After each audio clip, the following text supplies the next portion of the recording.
Welcome to the biology brief channel. 10ാം സ്റ്റാൻഡേർഡിലുള്ള state syllabus അനുസരിച്ചുള്ള ബയോളജിയുടെ first ചാപ്റ്ററായ genetics of life രണ്ടാമത്തെ ക്ലാസ്സാണ് മുന്നോട്ട് പോകുന്നത്. ആദ്യത്തെ ക്ലാസ്സിലുള്ള കാര്യങ്ങൾ, ഫണ്ടമെൻ്റൽ ആയിട്ടുള്ള കാര്യങ്ങൾ നിങ്ങൾ വീഡിയോ പലതവണ കണ്ട് വളരെ കംഫർട്ടായിട്ടുണ്ട് എന്ന് വിചാരിക്കുന്നു. എങ്കിൽ മാത്രമേ നമുക്ക് മുന്നോട്ട് ക്ലാസ്സിലുള്ള ടോപ്പിക് മനസ്സിലാവുള്ളൂ. അപ്പോൾ ഈ ക്ലാസ്സിൽ നമ്മൾ മോണോഹൈബ്രിഡ് ക്രോസ് എന്താണ്, അതിൻ്റെ ഇല്ലസ്ട്രേഷൻ, ഇനി ഫാക്ടേഴ്സ് എന്ന് പറയുന്നത് എന്താണ്, അതുപോലെ മെൻഡലിൻ്റെ കൺക്ലൂഷൻസ്, ടെക്സ്റ്റിലെ ഹെഡിങ് മെൻഡൽസ് പോസ്റ്റുലേറ്റ്സ് എന്നാണ്. അതും അത്രയും കാര്യങ്ങൾ നമ്മൾ ഈ ക്ലാസ്സിൽ മനസ്സിലാക്കാൻ ശ്രമിക്കുന്നു. നോക്കാം. Mendel initially conducted crosses considering one character at A time. അപ്പോൾ നമ്മൾ നേരത്തെ പറഞ്ഞതാണ്, മെൻഡൽ പീ പ്ലാന്റിലാണ് അദ്ദേഹം ഹൈബ്രിഡൈസേഷൻ എക്സ്പെരിമെന്റ് നടത്തിയത്. 7 ക്യാരക്ടേഴ്സ് അദ്ദേഹം അതിൽ കണ്ടെത്തി എന്ന് പറയുന്നു. 7 ക്യാരക്ടേഴ്സ് കണ്ടെത്തി. ഈ 7 ക്യാരക്ടറിലും ഒരു ക്യാരക്ടറിനെ ഒരു സമയം എടുത്തുകൊണ്ട് നടത്തുന്ന ആ ഹൈബ്രിഡൈസേഷൻ എക്സ്പെരിമെന്റ് വിളിക്കുന്ന പേരാണ് monohybrid cross. What is monohybrid cross? It is A cross conducted for studying the inheritance of one character at a time. അപ്പോൾ ഒരു ക്യാരക്ടർ എന്ന് പറയുമ്പോൾ അതിന് ഒരു character, for example the height of the plant ഒരു ക്യാരക്ടറാണ് നടക്കുക. അതിന് 2 ട്രൈറ്റുകൾ കാണും, ട്രൈറ്റ്സ്. ഈ ടേംസ് എല്ലാം നിങ്ങൾ ശ്രദ്ധിക്കണം. ഈ ടേംസ് കറക്റ്റായിട്ട് മനസ്സിലാക്കിയാൽ നിങ്ങൾക്ക് ടോപ്പിക് ക്ലിയർ ആവുള്ളൂ. അപ്പോൾ ക്യാരക്ടർ എന്ന് പറയുന്നത് ഹൈറ്റ് ഓഫ് ദ പ്ലാന്റ് ആണ്. അപ്പോൾ പ്ലാന്റുകൾ 2 തരത്തിലുള്ള ഹൈറ്റ് കാണാം, ടോളും കാണാം, ഡ്വാർഫും കാണാം. അതിനെയാണ് നമ്മൾ ട്രൈറ്റ്സ് എന്ന് വിളിക്കുന്നത്. ട്രൈറ്റ്സ്. ഈ ഒരു ക്രോസ് നിങ്ങൾ നോക്കുകയാണെങ്കിൽ നോക്കൂ, ടോൾ പ്ലാന്റ് ഒരു പാരന്റൽ പ്ലാന്റ്സ് എന്ന് പറയുന്നത് ഒന്ന് ടോളും ഒന്ന് ഡ്വാർഫുമാണ്. അപ്പോൾ ഈ ഹൈറ്റ് ഓഫ് ദ പ്ലാന്റിൽ ഒരു ട്രൈറ്റായ ടോള്, വേറെ ട്രൈറ്റായ ഡ്വാർഫാണ് ഇവിടെ കാണിച്ചിരിക്കുന്നത്. ഇനി നിങ്ങൾ മറ്റൊരു കാര്യം കൂടെ ശ്രദ്ധിക്കേണ്ടത്, പീ പ്ലാന്റ് എന്ന് പറയുന്നത് ഒരു ഓട്ടോഗ്യാമസ് ഫ്ലവർ ആണ്. ഓട്ടോഗമി. അപ്പോൾ ഓട്ടോഗമിക്ക് നമ്മൾ എക്സാമ്പിളായിട്ട് പഠിക്കുന്നതാണ് ഈ പീ പ്ലാന്റ്. ഓട്ടോഗമി എന്ന് പറയുന്നത് സെൽഫ് പോളിനേഷൻ. അപ്പം ഇവയിൽ ഒരിക്കലും ക്രോസ് പോളിനേഷൻ നടക്കാറില്ല. അപ്പം കണ്ടിന്യൂസ് സെൽഫ് പോളിനേഷൻ വഴി ഇതിൽ കാണുന്ന ഈ ട്രൈറ്റുകളെല്ലാം പ്യുവർ ആയിരിക്കും. ഈ ട്രൈറ്റുകൾ ആ ക്യാരക്ടറിന് പ്യുവർ ആയിരിക്കും. അപ്പോൾ ഈ ടോൾ എന്ന് പറഞ്ഞാൽ പ്യുവർ ടോൾ എന്നാണ് നമ്മൾ പറയുക. Pure tall. ഇത് പ്യുവർ ഡ്വാർഫ് ആയിരിക്കും. അപ്പോൾ ഈ പ്യൂരിറ്റി ബ്രേക്ക് ചെയ്യണമെങ്കിൽ അവയെ തമ്മിൽ നമ്മൾ എന്ത് ചെയ്യണം? ഹൈബ്രിഡൈസേഷൻ അല്ലെങ്കിൽ ആർട്ടിഫിഷ്യലായിട്ട് ക്രോസ് പോളിനേഷൻ നടത്തണം. അപ്പോൾ അടുത്ത ജനറേഷനിലേക്ക് ഇവിടെ ഇത് ഉണ്ടാകാനായിട്ട് ഇവിടെ എന്താ ചെയ്തിരിക്കുന്നത്? ഈ ടോളിനെയും ഡ്വാർഫിനെയും തമ്മിൽ ക്രോസിംഗ് ആണ് നടത്തിയിരിക്കുന്നത്. ക്രോസ് പോളിനേഷൻ അല്ലെങ്കിൽ ഹൈബ്രിഡൈസേഷൻ. നാച്ചുറലായിട്ട് ടോളിൽ നിന്നും എപ്പോഴും ടോൾ മാത്രമേ ഉണ്ടാവുള്ളൂ, ഡ്വാർഫിൽ നിന്ന് എപ്പോഴും ഡ്വാർഫ് മാത്രമേ ഉണ്ടാവുള്ളൂ. കാരണം എന്താണ്? അവ ഓട്ടോഗ്യാമസ് ആണ്, നാച്ചുറലി സെൽഫ് പോളിനേറ്റിംഗ് ഫ്ലവേഴ്സ് ആണ്. അപ്പോൾ അവയുടെ ക്യാരക്ടർ അവ പ്യുവർ ആയിരിക്കും. ഇനി ഇവ രണ്ടും പ്യുവർ അല്ലാതെ ആയി മാറണം എങ്കിൽ നമ്മൾ അതിനെ ഹൈബ്രിഡൈസേഷന് വിധേയമാക്കണം. അങ്ങനെ കിട്ടുന്ന പ്രോജനിയാണ് നമ്മൾ ഹൈബ്രിഡ് എന്ന് പറയാം. ഹൈബ്രിഡ്. അപ്പോൾ ഈ ക്രോസിൽ എന്താ ചെയ്തിരിക്കുന്നത്? ഇതാ നോക്കൂ, ഒരു പ്യുവർ ടോൾ പ്ലാന്റിനെ പ്യുവർ ഡ്വാർഫുമായിട്ട് ക്രോസിംഗ് നടത്തി അല്ലെങ്കിൽ ഹൈബ്രിഡൈസേഷൻ നടത്തിയപ്പോൾ കിട്ടിയ പ്രോജനിയെ പറയുന്ന പേര് ഹൈബ്രിഡ് എന്നാണ്. ആ ജനറേഷൻ നമ്മൾ പറയാം first generation, F1 generation, first generation എന്ന് പറയും. അപ്പോൾ ടോളിനെയും ഡ്വാർഫിനെയും ക്രോസ് ചെയ്തപ്പോൾ കിട്ടിയ ഫസ്റ്റ് ജനറേഷൻ എങ്ങനെയുള്ളതാണെന്ന് നോക്കൂ, അത് ടോളാണ്. ഈ 2 ക്യാരക്ടർ, ഒരു ക്യാരക്ടർ മാത്രമേ എല്ലാ പ്ലാന്റിലും ഇവിടെ ഉണ്ടായുള്ളൂ, ടോള് മാത്രം.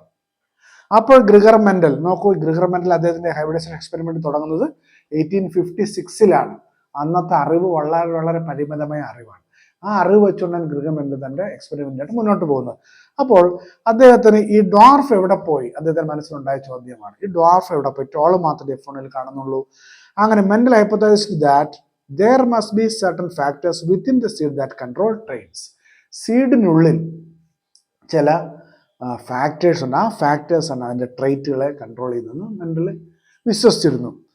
മാത്രമല്ല, to find out what might have happen to that factor for dwarfness. അപ്പോൾ ഈ പ്ലാന്റിലെ സീഡിലുണ്ടായിരുന്ന ഡ്വാർഫസിലുള്ള ഫാക്ടറിന് എന്ത് സംഭവിച്ചു എന്നറിയാൻ അദ്ദേഹത്തിന് മനസ്സിലായി.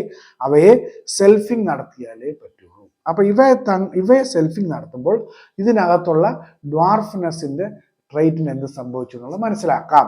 ആ നിഗമനത്തിൽ അദ്ദേഹം F1 ഹൈബ്രിഡിനെ സെൽഫ് ചെയ്തു. He selfed the F1 tall എന്നിട്ട് അടുത്ത ജനറേഷൻ ഉണ്ടാക്കി. നമ്മൾ അതിനെ വിളിക്കുന്ന പേരാണ് സെക്കൻഡ് ജനറേഷൻ. അപ്പോൾ ഫസ്റ്റ് ജനറേഷന് ടോളിനെയും ഡ്വാർഫിനെയും അദ്ദേഹം ഹൈബ്രിഡൈസ് ചെയ്തു. സെക്കൻഡ് ജനറേഷൻ ഉണ്ടാക്കാൻ F1 ടോൾ ഹൈബ്രിഡിനെ സെൽഫിങ് നടത്തി. ഇവിടെ നടത്തിയത് സെൽഫിങ് നടത്തിയപ്പോൾ അദ്ദേഹത്തിന് സെക്കൻഡ് ജനറേഷൻ കിട്ടി. ആ സെക്കൻഡ് ജനറേഷനിൽ ടോളിനോടൊപ്പം ഡ്വാർഫും കൂടെ പ്രത്യക്ഷപ്പെടുന്നിട്ട് അദ്ദേഹം മനസ്സിലാക്കി. ആ സെക്കൻഡ് ജനറേഷനിൽ അദ്ദേഹത്തിന് കിട്ടിയ സീഡുകളുടെ എണ്ണം 1064, 1064 പ്ലാന്റുകൾ അവിടെ ഉണ്ടായി. അവയിൽ 787 ടോൾ പ്ലാന്റുകളും 277 ഡ്വാർഫ് പ്ലാന്റുകളുമായിരുന്നു. എന്ന് പറഞ്ഞാൽ ഏകദേശം 3:1 റേഷ്യോയിലാണ് അദ്ദേഹത്തിന് സെക്കൻഡ് ജനറേഷനിൽ ഈ രണ്ട് ട്രേറ്റുകളും വീണ്ടും ഉണ്ടാകുന്നതായിട്ട് കണ്ടെത്തിയത്. അപ്പോൾ ഇത്രയും കാര്യങ്ങൾക്ക് ക്ലിയർ ആയോ? അപ്പോൾ ഇനി നമ്മൾ മുന്നോട്ട് പോകുമ്പോഴത്തേക്ക് നോക്കൂ, ഇവിടെ ആദ്യം ടോൾ. അപ്പോൾ ഫസ്റ്റ് ജനറേഷനിൽ ടോൾ പ്ലാന്റുകൾ മാത്രമേ ഉള്ളൂ. അപ്പോൾ നമ്മൾ ആ ടോൾ എന്ന് പറയുന്നതിന് നമ്മൾ വിളിക്കുന്ന പേര് ഡോമിനന്റ് ക്യാരക്ടർ എന്ന് പറയും. ഡോമിനന്റ്. അപ്പോൾ F1 ജനറേഷനിൽ പുറമേ കാണുന്ന ആ ട്രൈറ്റ് എന്താണോ അതിനെ ഡോമിനന്റ് എന്ന് പറയും. ഇനി ഇവിടെ ഈ F1 ജനറേഷനിൽ ഒരു ക്യാരക്ടർ സപ്രസ് ചെയ്യപ്പെട്ടു, ഒരു ട്രൈറ്റ് സപ്രസ് ചെയ്യപ്പെട്ടു. അത് ഇവിടെ ഡ്വാർഫ്നെസ് ആണ്. നമ്മൾ അതിനെ വിളിക്കുന്നത് റിസസീവ് എന്നാണ്. റിസസീവ് അതാണ് ഇവിടെ നിങ്ങൾ. അപ്പോൾ find out dominant and recessive traits in the first generation. First ജനറേഷനിലെ ഡോമിനന്റ് എന്ന് പറയുന്നത് ടോളാണ്, റിസസീവ് എന്ന് പറയുന്നത് ഡ്വാർഫാണ്. Importance of self pollination. ഇവിടെ ആൾറെഡി നമ്മൾ പറഞ്ഞു കഴിഞ്ഞു. നോക്കൂ, അപ്പോൾ ഇവിടെ F1 ജനറേഷനിൽ ഡ്വാർഫ് ട്രൈറ്റ് കാണാനില്ല. അപ്പോൾ അതിന് എന്ത് സംഭവിച്ചു എന്നറിയാൻ ഈ ടോൾ പ്ലാന്റുകളെ സെൽഫ് ചെയ്യുകയാണ് ചെയ്യേണ്ടത്. അപ്പം ഉള്ളിലുള്ള എന്തെങ്കിലും ട്രൈറ്റുകളുടെ സെഗ്രിഗേഷൻ നമുക്ക് അറിയണമെന്നുണ്ടെങ്കിൽ, ഏതെങ്കിലും ഒരു ഫാക്ടറിന്റെ പ്രസൻസ് അറിയണമെങ്കിൽ അവയെ നമുക്ക് സെൽഫ് ചെയ്താൽ കണ്ടെത്താമെന്ന് മനസ്സിലാക്കാം. ഈ traits in the second generation ഇതാണ്. സെക്കൻഡ് ട്രൈറ്റുകൾ എന്തൊക്കെ? ടോളും ഉണ്ട്, ഡ്വാർഫും ഉണ്ട്. അല്ലെങ്കിൽ പാരന്റിലുള്ള രണ്ട് ട്രൈറ്റുകളും സെക്കൻഡ് ജനറേഷനിൽ വരുന്നത് കാണാം. പക്ഷെ അവ 3:1 റേഷ്യോയിലാണെന്ന് മനസ്സിലാക്കാം. ഇനി ഇതിൽ തന്നെ നേരത്തെ നമ്മൾ പറഞ്ഞു ഗ്രിഗർ മെന്റൽ 7 ക്യാരക്ടേഴ്സ്. ഇതെല്ലാം ക്യാരക്ടേഴ്സാണ്. 7 ക്യാരക്ടേഴ്സ് ഏതൊക്കെയാണ്? 1, 2, 3, 4, 5, 6, 7. Seed shape, seed colour, flower colour, pod shape അല്ലെങ്കിൽ ഫ്രൂട്ടിൻ്റെ ഷേപ്പ്, ഫ്രൂട്ടിൻ്റെ colour, flower position, stem height. അപ്പം നിങ്ങൾക്ക് വിശദമായിട്ട് പഠിക്കാനില്ല, എന്നാൽ നിങ്ങൾ മനസ്സിലാക്കുക. ഇത്രയും 7 ക്യാരക്ടേഴ്സാണ് ഗ്രിഗർ മെന്റൽ കണ്ടെത്തിയത്. ഇനി ഒന്നാമത്തെ നമ്മളിവിടെ എക്സാമ്പിളായിട്ട് എടുത്ത സ്റ്റെം ഹൈറ്റ് 2 ട്രൈറ്റുകളാണ്. ഇത് ട്രൈറ്റ് ആണ്. ഇത് ഒരു ട്രൈറ്റ്, ഇത് വേറൊരു ട്രൈറ്റ്. അപ്പോൾ ഒരു ക്യാരക്ടറിന് 2 ട്രൈറ്റുകൾ കാണാം. അപ്പം സ്റ്റെം ഹൈറ്റിൻ്റെ 2 ട്രൈറ്റുകളാണ് ടോളും ഡ്വാർഫും. അതുപോലെ ഫ്ലവർ നോക്കൂ, ഫ്ലവർ കളറിന് വയലറ്റും വൈറ്റും 2 ട്രൈറ്റുകളാണ് ഫ്ലവർ കളറിനുള്ളത്. അപ്പം 7 ക്യാരക്ടർ ഉണ്ട്. 7 ക്യാരക്ടറിനും ഈ 2 ട്രൈറ്റുകൾ വെച്ചുണ്ട്. Mendel conducted hybridisation experiments on the contrasting traits of other 6 characters. നമ്മൾ കഴിഞ്ഞ പേജിൽ പറഞ്ഞത് സ്റ്റെം ഹൈറ്റിനെ പറ്റിയുള്ള ക്രോസ് ആണ്. ഇനി അതിലുപരി ബാക്കി 6 ക്യാരക്ടറിനും കൂടി ഗ്രിഗർ മെന്റൽ ഹൈബ്രിഡൈസേഷൻ എക്സ്പെരിമെന്റുകൾ നടത്തിയിരുന്നു. ഈ 6 എണ്ണത്തിനും he obtained the same result. ഈ മൊത്തം 7 കേസിലും അദ്ദേഹത്തിന് 3:1 റേഷ്യോ ആണ് F2-ൽ അദ്ദേഹത്തിന് ലഭിച്ചത്. ഏറ്റവും കൂടുതൽ പ്രത്യക്ഷപ്പെടുന്നത് ഡോമിനന്റ് ആണ്. കുറവായിട്ട് കാണുന്നത് റിസസീവാണ്. ഇവിടെ നോക്കൂ, ആദ്യം കാണിച്ചിരുന്ന ക്യാരക്ടർ എല്ലാം ഡോമിനന്റ് ആണ്. ടോൾനെസ് ഡോമിനന്റ് ആണ്. യെല്ലോ സീഡ് ഡോമിനന്റ് ആണ്. അതുപോലെ തന്നെ വയലറ്റ് ഫ്ലവർ ഡോമിനന്റ് ആണ്. ഈ രണ്ടാമത് കാണിച്ചിരിക്കുന്ന എല്ലാം റിസസീവാണ്. ഡ്വാർഫ്നെസ് റിസസീവാണ്, വൈറ്റ് ഫ്ലവർ റിസസീവാണ്, ഗ്രീൻ സീഡ് റിസസീവാണ്. ഇതെല്ലാം റിസസീവായിട്ട് കാണാൻ പറ്റും. അപ്പോൾ അത്രയും കാര്യങ്ങൾ നിങ്ങൾ ക്ലിയർ ആയിട്ട് മനസ്സിലാക്കി വരിക. ഇനി നമ്മൾ മുന്നോട്ട് വാട്ട് ആർ ഫാക്ടേഴ്സ് എന്നുള്ളത്. What are factors?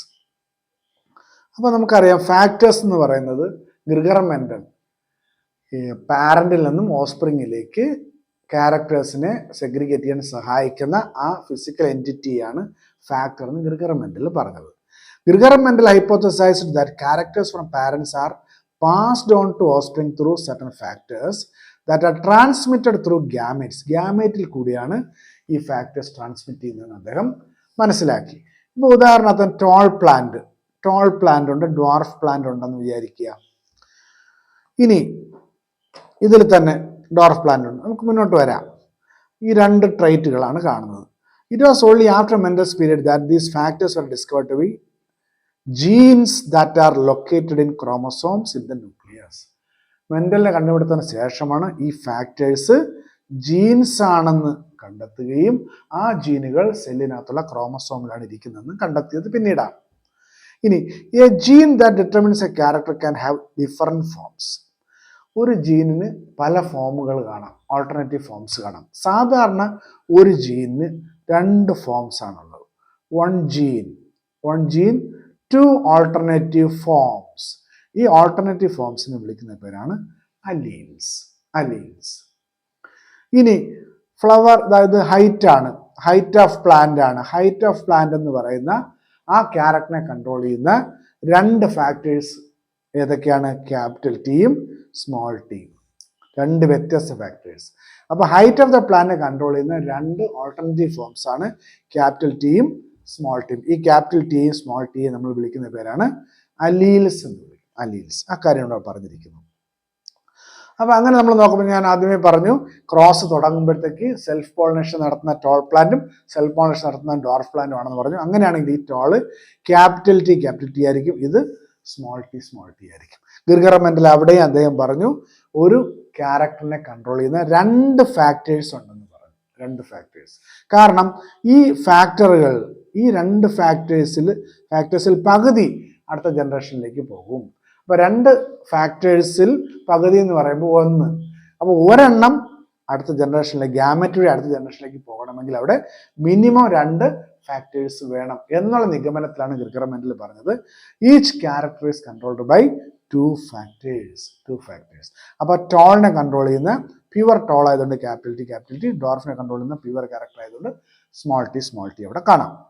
ഇനി ഈ ക്യാപിറ്റൽ ടി എന്ന് പറയുന്നത് ജനറ്റിക് കോൺസ്റ്റിറ്റ്യൂഷനാണ്. ഒരു പ്ലാന്റിന് ജനറ്റിക് കോൺസ്റ്റിറ്റ്യൂഷനെ വിളിക്കുന്ന പേരാണ് ജീനോടൈപ്പ്.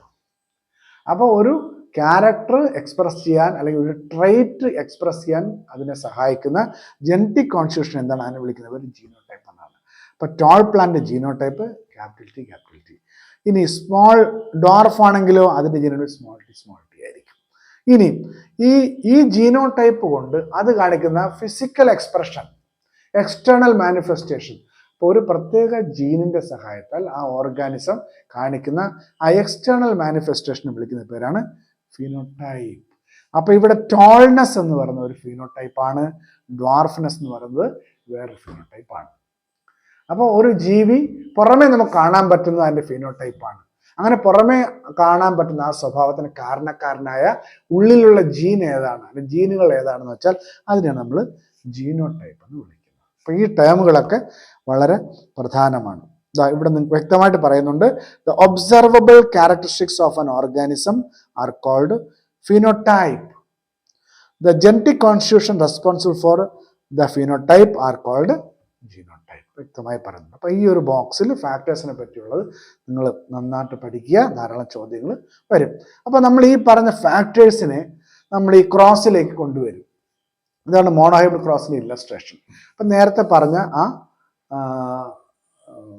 ഫാക്ടേഴ്സിന്റെ കാര്യം നമ്മളിവിടെ കൊണ്ടുവരും. ഇപ്പം ടോൾ നേരത്തെ പറഞ്ഞു പ്യുവർ ടോൾ ആണ് നമ്മൾ പറഞ്ഞു. പ്യുവർ ടോളും പ്യുവർ ഡ്വാർഫും ആയിരിക്കും നമ്മൾ പറഞ്ഞു. അങ്ങനെയാണെങ്കിൽ ഇവിടെ ക്യാപിറ്റൽ ടി ആണ് ഇവിടുത്തെ ജീനോടൈപ്പ്. അപ്പോൾ പാരന്റ് പ്ലാന്റുകൾ പ്യുവർ ടോളും പ്യുവർ ഡ്വാർഫും ആണ്. അതിന്റെ ജീനോടൈപ്പാണ് എഴുതിയിരിക്കുന്നത്. ഇനി അവയിൽ നിന്ന് ഗാമേറ്റ്സ് ഉണ്ടാവും. അപ്പോൾ ഇതിൽ രണ്ട് ഫാക്ടർ ഉണ്ടെങ്കിൽ അതിൽ ഒരു ഫാക്ടറാണ് ഗ്യാമേറ്റിലേക്ക് പോവുക. രണ്ട് ഫാക്ടേഴ്സ് ഇവിടെ സ്മോൾ ടി ആണ്. അപ്പോൾ രണ്ട് ഫാക്ടേഴ്സ് ഉണ്ടെങ്കിൽ ഒരു ഫാക്ടർ ആയിരിക്കും അല്ലെങ്കിൽ ഒരു അലീലായിരിക്കും ഗ്യാമേറ്റിലേക്ക് പോവുക. അപ്പോൾ ഈ ഓർഗാനിസത്തിന്റെ ജീനോടൈപ്പും ഗ്യാമേറ്റിന്റെ ജീനോടൈപ്പും തിരിച്ചറിയാൻ വേണ്ടി നമ്മൾ ഈ ഗ്യാമേറ്റിന്റെ ജീനോടൈപ്പിനെ റൗണ്ട് ചെയ്ത് കാണിക്കും. അപ്പോൾ ക്യാപിറ്റൽ ടി റൗണ്ടിലിടുക. അപ്പോൾ ഈ റൗണ്ട് കണ്ടു കഴിഞ്ഞാൽ അത് ഗ്യാമേറ്റിന്റെ ജീനോടൈപ്പാണെന്ന് മനസ്സിലാക്കാം. റൗണ്ട് ഇല്ലെങ്കിൽ അത് ഓർഗാനിസത്തിന്റെ ജീനോടൈപ്പാണെന്ന് മനസ്സിലാക്കാം. ഇവ തമ്മിൽ ഫ്യൂസ് ചെയ്യുമ്പോൾ ക്യാപിറ്റൽ ടി സ്മോൾ ടി ആയി. നമ്മൾ പറഞ്ഞു ഇതെല്ലാം ടോൾ ഹൈബ്രിഡ് ആണെന്ന് പറഞ്ഞു. അപ്പോൾ F1 എല്ലാം, അപ്പോൾ ഇത് F1 ജനറേഷനാണ്, F1 എല്ലാം ടോൾ ഹൈബ്രിഡ് ആയിരിക്കും. ഇനി അടുത്ത F2 കിട്ടാൻ വേണ്ടിയിട്ട് നമ്മൾ എന്താ ചെയ്യുക? ഈ ക്യാപിറ്റൽ ടി സ്മോൾ ടി എന്ന് പറയുന്ന ഹൈബ്രിഡിനെ സെൽഫ് ചെയ്യുന്നു. ക്യാപിറ്റൽ സ്മോൾ ടി സെൽഫ് ചെയ്യുന്നു. ഇപ്പം നിങ്ങളുടെ ടെക്സ്റ്റിനകത്ത് ഇല്ലസ്ട്രേഷൻ നിങ്ങൾക്ക് ഫില്ല് ചെയ്യേണ്ട രൂപത്തിലാണ് കൊടുത്തിരിക്കുന്നത്. അത് നിങ്ങൾക്ക് ആദ്യം നിങ്ങളൊരു പേപ്പറിൽ എഴുതി പഠിക്കുക, അതിനുശേഷം അത് ഫില്ല് ചെയ്ത് ക്ലിയർ ആക്കി കൊണ്ടുവരിക. ഇനി അപ്പോൾ ഇത് അടുത്ത പാരൻസ് ആണ്. അപ്പോൾ ഇത് പാരൻസ് 1 ആണെങ്കിൽ നമ്മൾ ഇതിനെ പാരൻസ് 2 എന്ന് വിളിക്കും. പാരൻസ് 2 എന്ന് പറയുന്നത് ആരാണ്? ടോൾ ഹൈബ്രിഡ് പ്ലാന്റ് ആണ്, F1 ഹൈബ്രിഡ് ആണ്, അതിൻ്റെ സെൽഫ് ചെയ്യാണ്. അപ്പോൾ ഇവിടെ ഉണ്ടാകുന്ന ഗ്യാമേറ്റ്സ്, അപ്പോൾ ഇവിടുത്തെ ഗ്യാമറ്റ്സ് എന്ന് പറയുമ്പോൾ ക്യാപിറ്റൽ ടി സ്മോൾ ടി, കാരണം ഇവ സെഗ്രിഗേറ്റ് ചെയ്ത് പോകും. ഗ്യാമേറ്റ് ഫോം ചെയ്യുമ്പോൾ 2 ഫാക്ടറുകളിൽ ഓരോ ഫാക്ടർ ഓരോ ഗ്യാമേറ്റിലേക്ക് സെഗ്രിഗേറ്റ് പോകുമ്പോൾ ക്യാപിറ്റൽ ടി ഒരു ഗ്യാമറ്റിൽ കയറുന്നു, സ്മോൾ ടി വേറെ ഗ്യാമറ്റിലേക്ക് പോകുന്നു. ഇവിടെ അതുപോലെ തന്നെ ക്യാപിറ്റൽ ടി ഒരു ഗ്യാമറ്റിലേക്കും സ്മോൾ ടി വേറെ ഗ്യാമറ്റിലേക്കും പോകും. ഇനി ഇവയുടെ പോസിബിൾ ഫ്യൂഷൻ, അപ്പോൾ ഈ ക്യാപിറ്റൽ ടി ആയിട്ട് ഫ്യൂസ് ചെയ്യാം, ഈ ക്യാപിറ്റൽ ടി ഈ സ്മോൾ ടി ആയിട്ട് ഫ്യൂസ് ചെയ്യാം, ഈ സ്മോൾ ടി ഈ ക്യാപിറ്റൽ ടി ആയിട്ട് ഫ്യൂസ് ചെയ്യാം, ഈ സ്മോൾ ടി ആയിട്ട് ഫ്യൂസ് ചെയ്യാം. അപ്പം നമ്മൾ അതിൻ്റെ പ്രോഡക്റ്റുകൾ എഴുതുമ്പോഴത്തേക്ക് capital T small T, capital നിങ്ങൾ ആദ്യം എഴുതുക, സ്മോൾ ടി ക്യാപിറ്റൽ നിങ്ങൾ ആദ്യം കൊടുക്കുക. ഇനി ഓരോന്നിൻ്റെയും ഫീനോടൈപ്പ്, ഇതെല്ലാം ജീനോടൈപ്പാണ്. അപ്പം നമുക്ക് F2 ജനറേഷൻ്റെ ജീനോടൈപ്പുകൾ കിട്ടിക്കഴിഞ്ഞു. ഇനി ഫീനോടൈപ്പുകൾ എഴുതുക. ഇതെന്തായിരിക്കും? ഇത് ടോളായിരിക്കും, ഇതും ടോളായിരിക്കും, ഇത് ടോളാണ്, ഇത് ഡ്വാർഫാണ്. നോക്കൂ, F1 ജനറേഷനിൽ ഡ്വാർഫ് വന്നില്ല, F2 ജനറേഷനിൽ വീണ്ടും ഡ്വാർഫ് പ്രത്യക്ഷപ്പെട്ടു. അപ്പോൾ ഇങ്ങനെയാണ് നമ്മൾ പറയുക ദർ ഈസ് 3:1 റേഷ്യോ എന്ന് പറയുന്നത്. അപ്പോൾ F2 ജനറേഷനിൽ 3 പോർഷൻ ടോൾ വരുമ്പോഴത്തേക്ക് 1 പോർഷൻ ഡ്വാർഫിലേക്ക് വരും. അപ്പോൾ ഈ ഇല്ലസ്ട്രേഷൻ നിങ്ങൾ ഒന്നുകൂടെ മനസ്സിലാക്കുക, ഞാൻ ഒന്നുകൂടെ പറയാം. അപ്പോൾ ഇവിടെ പാരൻസ് എന്ന് പറയുന്നത് പ്യുവർ ടോളും പ്യുവർ ഡ്വാർഫുമാണ്. അവയുടെ ജീനോടൈപ്പ് ക്യാപിറ്റൽ ടി രണ്ടും ഒരുപോലെ വരാൻ കാരണം ഈ പ്ലാന്റ് പ്യുവർ ആണ്, സ്മോൾ ടി ആണ്. ഇനി ഇവയിൽ ഗ്യാമേറ്റ് ഉണ്ടാകുമ്പോൾ ഈ 2 ഫാക്ടറിൽ ഒരു ഫാക്ടർ മാത്രമേ ഗ്യാമേറ്റിലേക്ക് പോകുള്ളൂ. കാരണം ഈ പ്ലാന്റ് ഡിപ്ലോയിഡ് ആണെങ്കിൽ ഗ്യാമേറ്റുകൾ നിങ്ങൾക്കറിയാം ഹാപ്ലോയിഡ് ആണ് ഗ്യാമേറ്റുകൾ. അപ്പോൾ ക്രോമസോം നമ്പർ പകുതിയാവും. അപ്പോൾ 2 ക്രോമസോം ഉള്ളായിട്ട് ഈ ക്യാപിറ്റൽ ടി ഉണ്ടെങ്കിൽ ഒരു ക്രോമസോം ഒരു ഗ്യാമറ്റിലേക്ക് പോകുമ്പോൾ 2 ടിയിൽ 1 ടി മാത്രമേ ഗ്യാമറ്റിൽ കാണുള്ളൂ. അപ്പോൾ ഇവിടെ ക്യാപിറ്റൽ ടി, ഇവിടെ സ്മോൾ ടി, അവ ഫ്യൂസ് ചെയ്യുമ്പോൾ ക്യാപിറ്റൽ ടി സ്മോൾ ടി ആയി മാറി. അപ്പോൾ ഇവിടെ ഇത് ടോളായി വരുന്നു, ഇത് ടോൾ പ്ലാന്റ് ആയി വരുന്നു. ടോൾ പ്ലാന്റ് ആയി വരാൻ കാരണം ക്യാപിറ്റൽ ടി എന്ന് പറഞ്ഞാൽ ഡോമിനന്റ് അലീലാണ്, ക്യാപിറ്റൽ ടി ഡോമിനന്റ് അല്ല ആയതുകൊണ്ട് ഇത് ടോൾ പ്ലാന്റ് ആയിട്ട് വരും. ഇനി ഇവിടെ നിങ്ങൾ നോക്കൂ, ഇവിടെ ടോൾ ഹൈബ്രിഡിനെ സെൽഫ് ചെയ്തപ്പോഴത്തേക്ക് gametes capital T small T. ഇനി അവ ഫ്യൂസ് ചെയ്ത് F2 ജനറേഷൻ ഉണ്ടാകുമ്പോൾ ഈ 2 ഗ്യാമേറ്റ് വരുമ്പോഴത്തേക്ക് ഇവിടെ 4 കോമ്പിനേഷനാണ്. ഈ 4 കോമ്പിനേഷനിൽ ഇവിടെ 2 ക്യാപിറ്റൽ ടി ആണ് ടോൾ പ്ലാന്റ് ആയിരിക്കും. ഇവിടെ 1 capital T 1 small T, 1 capital T 1 small T. അപ്പോൾ ക്യാപിറ്റൽ ടി ഡോമിനന്റ് അല്ലീലായതുകൊണ്ട് ഈ 2 ടോളായി തന്നെ മാറും. ഇവിടെ സ്മോൾ ടി രണ്ടും സ്മോൾ ടി ആണ്, പ്യുവർ ആണ്. അപ്പോൾ ആ പ്ലാന്റുകളെല്ലാം ഡ്വാർഫായി മാറും. അങ്ങനെ നമുക്ക് 3:1 റേഷ്യോ കിട്ടും. ഇതേപോലെ നിങ്ങൾക്ക് എല്ലാ ക്രോസും നിങ്ങൾക്ക് എഴുതി നോക്കാം. ഇനി ഇവിടെ കുറേ കാര്യങ്ങൾ പറയുന്നു, അത് അതിൻ്റെ ആൻസർ നമുക്ക് കണ്ടെത്തേണ്ടിയിരിക്കുന്നു. Phenotype and genotype of parental plants. നോക്കൂ, പാരന്റൽ പ്ലാന്റ് ഇതാണ്, അവിടെ ജീനോടൈപ്പ് എന്താണ്? ഇത് ടോളും ഇത് ഡ്വാർഫുമാണ്. അവിടെ ജീനോടൈപ്പുകളോ ഇത് ക്യാപിറ്റൽ ടി, ഇത് സ്മോൾ ടി. അതിൻ്റെ ആൻസർ ആയി. Phenotype and genotype of first generation plant എന്ന് പറഞ്ഞാൽ ഇതാണ്. അതിൻ്റെ ഫീനോടൈപ്പ് ടോളാണ്, അതിൻ്റെ genotype capital T small T ആണ്. Genotype of F1 tall parental plant, genotype of F1 tall parental plant എന്ന് പറയുന്ന ആരാണ്? ഈ F1 ടോൾ പാരന്റൽ. എന്താണ് അതിന്റെ ജീനോടൈപ്പ് എന്ന് പറയുന്നത്? ക്യാപിറ്റൽ ടി സ്മോൾ ടി തന്നെയാണ്.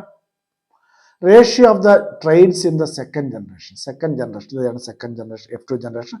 റേഷ്യോ എന്ന് പറയുന്നത് 3:1. അപ്പോൾ നിങ്ങൾ ഇത് എക്സസൈസ് ആയിട്ട് ചെയ്യുക. ഇതുപോലുള്ള ഇൻഡിക്കേറ്റേഴ്സ് ആൻഡ് ചോദ്യങ്ങൾക്ക് നിങ്ങൾ തന്നെ ആൻസർ കണ്ടുപിടിക്കാനായിട്ട് ശ്രമിക്കുക. അപ്പോൾ ഇനി ഇവിടെ ഈ ക്ലാസ്സിൻ്റെ കൺക്ലൂഷനിലേക്ക് നമ്മൾ വരുമ്പോഴത്തേക്ക് മെൻഡൽസ് പോസ്റ്റ്ലേറ്റ്സ്. മെൻഡൽ പീ പ്ലാന്റിലെ ഹൈബ്രിഡൈസേഷൻ എക്സ്പെരിമെന്റ് വഴി അത് എന്തെല്ലാം നിഗമനങ്ങളിൽ എത്തിച്ചേർന്നു, അല്ലെങ്കിൽ എന്തൊക്കെ കാര്യങ്ങളാണ് നമ്മൾ ബേസിക് ലോസ് ഓഫ് ജെനറ്റിക്സ് എന്ന് വിശേഷിപ്പിക്കുന്നത്, ആ കാര്യങ്ങളാണ് ഈ ബോക്സിനകത്ത് പറയുന്നത്. First point. അപ്പോൾ ഇത് കൺക്ലൂഡ് ചെയ്യുമ്പോഴത്തേക്ക് ഇതുവരെയുള്ളത് ക്ലിയർ ആയോ എന്നുള്ളത് അറിയാൻ പറ്റും. നോക്കൂ, a trait is controlled by 2 factors. നമ്മൾ പറഞ്ഞു കഴിഞ്ഞു 2 ഫാക്ടേഴ്സ്. ടോൾ ഒരു ട്രൈറ്റ് ആണ്, ഡ്വാർഫ് ഒരു ട്രൈറ്റ് ആണ്. 2 ഫാക്ടേഴ്സിന് ഓരോന്നിനെയും കൺട്രോൾ ചെയ്യുന്നത്. ക്യാപിറ്റൽ ടി കൊണ്ട് കൺട്രോൾ ചെയ്യാം, അല്ലെങ്കിൽ ക്യാപിറ്റൽ ടി സ്മോൾ ടി കൊണ്ടും കൺട്രോൾ ചെയ്യാം ടോളിനെ.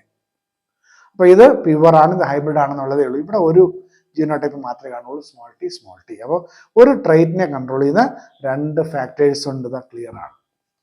ഇനി when a pair of contrasting traits is subjected to hybridization, only one of the contrasting trait is expressed in the offspring of the first generation and the other remains hidden.